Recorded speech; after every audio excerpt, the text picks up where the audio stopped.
Would you like Ms. Pace to go ahead and step up here? This Carissa Pace? Come on up and have a seat, Ms. Pace.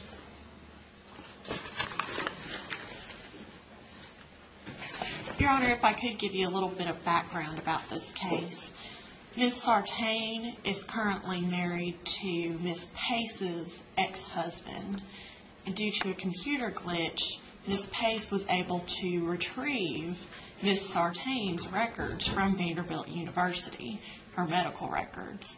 This has resulted in a lawsuit where Ms. Sartain sued Vanderbilt University, and we believe that one of Ms. Sartain's chief concerns is that these records could be used against her in custody suits or other various matters that might come up with the court.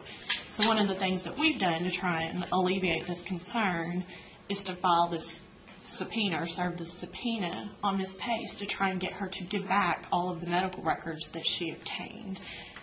She's given various excuses in the past to Vanderbilt, saying that she's given records to her attorney, given records to her insurance company, and we just want to get them all back and try and bring some satisfaction to Ms. Sartain so that she's not worried about this. Since we issued the subpoena, we have also decided to bring in Ms. Pace as a third-party defendant, and that has been filed. So that's where we stand now.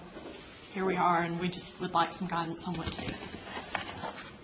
Ms. Pace, you want to address the court of that? Yes, sir.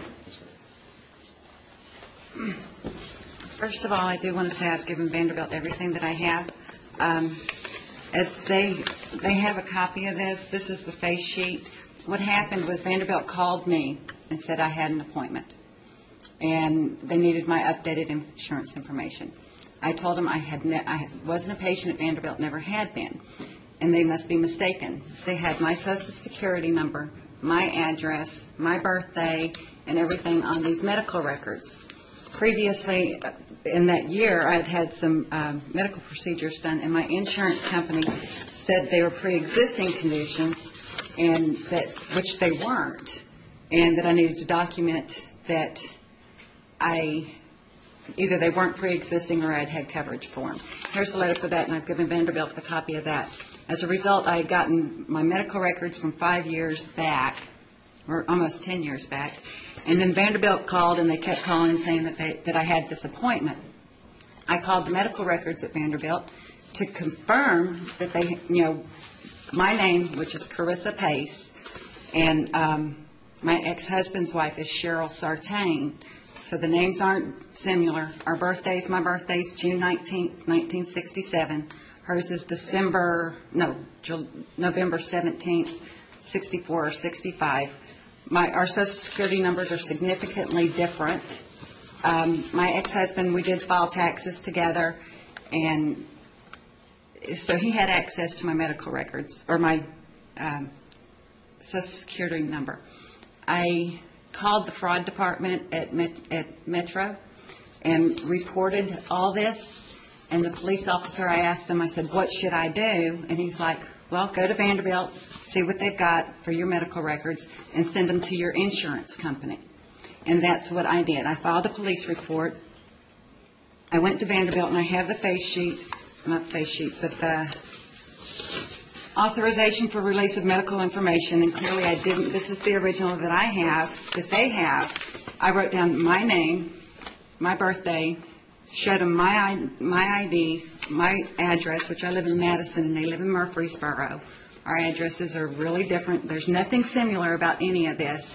And I put in general, let's see, that it was for me. Nothing was, I want Cheryl Sartain's records or anything like that. So the medical records ultimately that there was 19 pages that they printed up. I sent those to Preferred Health Plan, and I don't have them. All I have is this face sheet, and I've explained that to Vanderbilt. I am an employee currently at Vanderbilt, and they did an investigation of this. I don't have any access to any medical records, Star Panel or Epic. That's what I have. I didn't, like she said, we had gone through custody issues. but I never used the medical records in malice. I never discussed it with anybody. I did discuss it with my father and asked him, before I went to Vanderbilt and received it, I told him what was going on. He's like, that's fraud, and he advised me to file the police report. All right. Now, are you retaining any copies of these records? I have no interest in any copies of these records, Right, so other than sending them the pages that I had to the insurance company to prove that it was not me and was not pre-existing. What I'm saying is, the 19 pages you got from Vanderbilt, then you sent to your insurance company. You didn't keep copies of it? No, sir. And what copies you did keep, you have now turned that over to Vanderbilt? The only thing I did keep, and I kept it for my protection, are these 4 pages. 4 pages. And this is where I went to get the records. And these are the EPIC face sheets where it shows my Social Security number. But you've given copies of that to Vanderbilt? I have given copies of that to Vanderbilt, and I've been very forthcoming to them. Well, you got what's called a subpoena ducis tecum, which means subpoena to bring these things with you. Right. And you brought them and given them to us. It's not a deposition or anything right now. Ms. Corliss, actually under subpoena powers right now. I'm unaware of any authority I have to compel Ms. Pace to turn over anything in her possession to you, other than give you copies of it. Basically, our main concern is that if she doesn't have any records, that's fine. But if she turns up later and tries to use them against Ms. Sartain, that we have some sort of... Right. Well, this all been recorded. I will sign any, and I have no desire to go to court. I have no desire to have interaction with them. I don't, if I had, I would have ran to an attorney and I would have, Well, we had. You have been brought in by a subpoena, and Right. I'll go one further step. Would you raise your right hand, please, ma'am? I Do you sure solemnly swear or affirm that the testimony you're about to give in this cause will be the truth, the whole truth, and nothing but the truth, so help you God? I do. All right. Have you turned over copies of all documents that you have in your possession to Vanderbilt University today? I have. Okay. And the only other documents you had access to were sent to the insurance company, is that right? There were 19 pages that I sent to my former insurance company. And no other documents that you have? No, sir. Okay. Very good. Thank you. All right. Thank you all very much. Thank you, ma'am. Sorry for all the inconvenience to y'all. All right.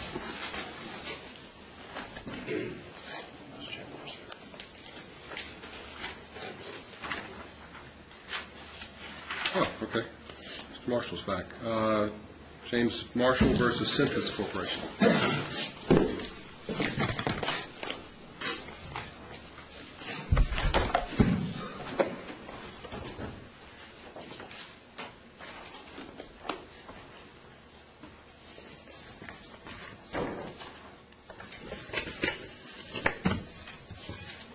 Morning, Your Honor.